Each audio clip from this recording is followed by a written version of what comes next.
Editor जी पर लगातार दिन भर बजट की कवरेज जारी है।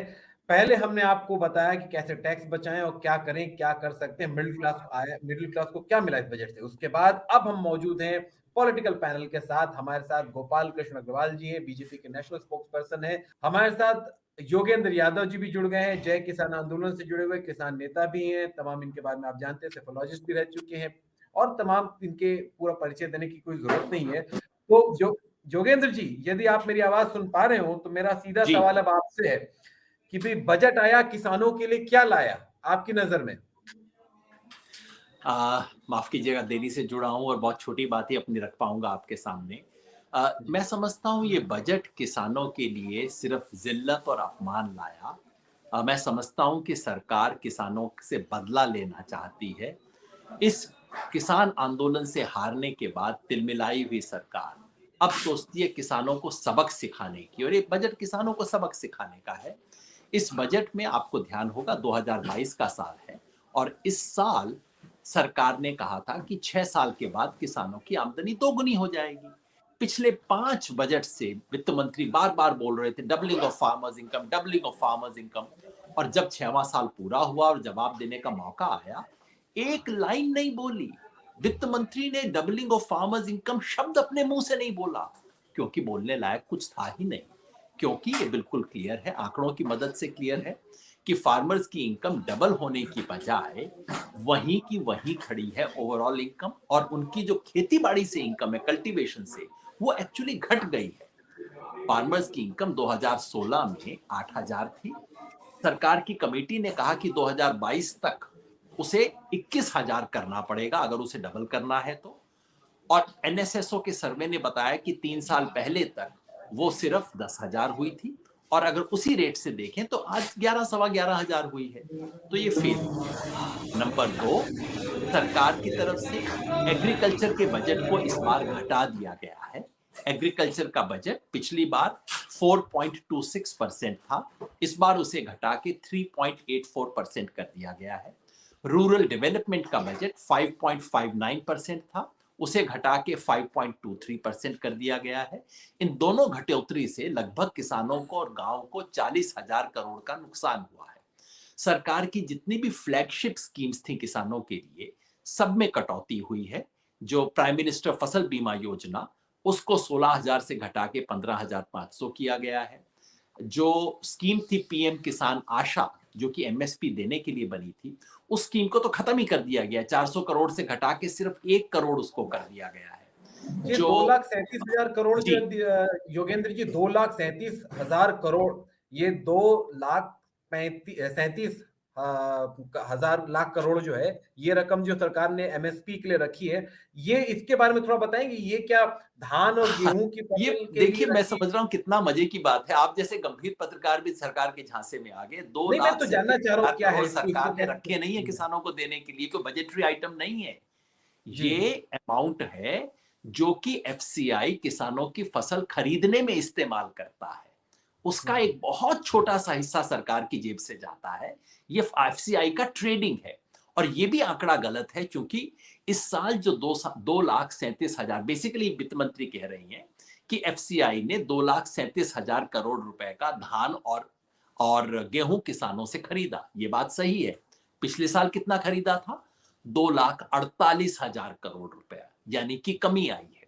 पिछले साल कितना प्रोक्योरमेंट किया था?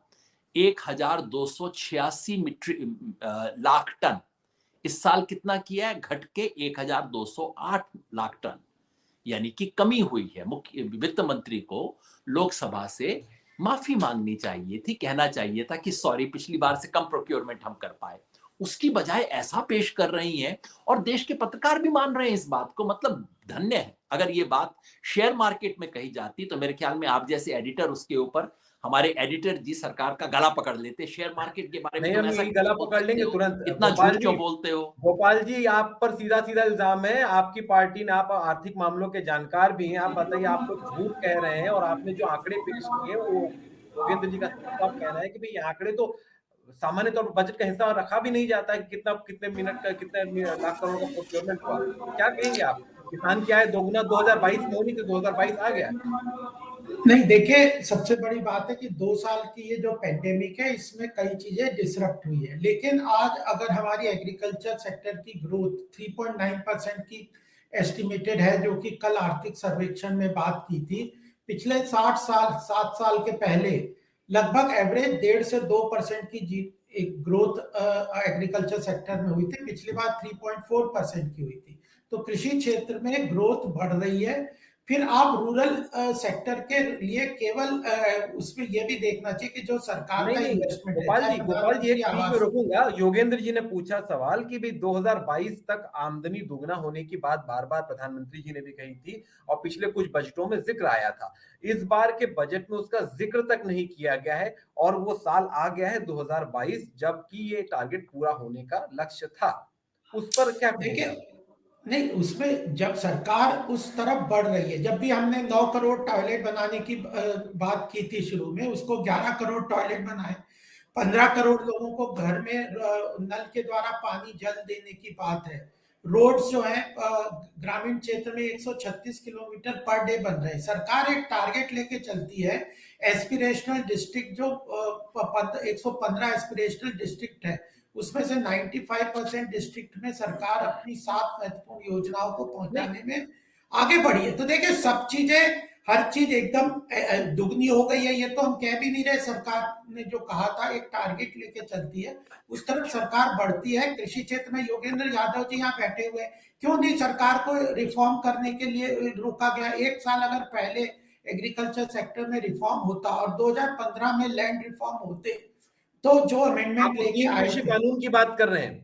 वो तीन कृषि बिल्कुल, कानून जिसे सरकार, तो योगेंद्र जी ये प्राइवेट कह रहे हैं कि इन्वेस्टमेंट आप नहीं लोगों ने आने तीन देना, कृषि कानून ले को बनने से सरकार रोक को दिया अपने हिसाब से जिससे चलने हो रहा नहीं है। देना और फिर सरकार को रोकना और उसके बाद कहना कि ये आप लेकिन फैसला तो गोपाल जी सरकार ने ही लिया ना, कानून को वापस लेने का सरकार ने हाँ, फैसला लिया। तो सरकार ने, किसानों ने जब नहीं माना तो सरकार एक रास्ते से बढ़ना चाहती। तो देखिए, मेरा आपके मानना आप है, नहीं आपके पूरा हिसाब पहले विश्व रोहित जी पूरी बात करने जी दीजिए। जी ये बोलिए कोई बोलिए बोलिए। वैसा नहीं है। कहीं मैं तो कहीं कह रहा हूँ कि दुगनी नहीं हुई है अभी आए, तो फिर अब उसको बात आगे बढ़ने दीजिए। हम लोग एक रास्ता लेके चले थे 2015 में, लैंड रिफॉर्म्स में अमेंडमेंट लेके आए थे। उससे लैंड एक्विजिशन किसानों की सबसे ज्यादा होती है, उसके सर्किल रेट अर्बन और रूरल के हमने बढ़ाने का प्रयास किया था इंफ्रास्ट्रक्चर डेवलपमेंट के लिए।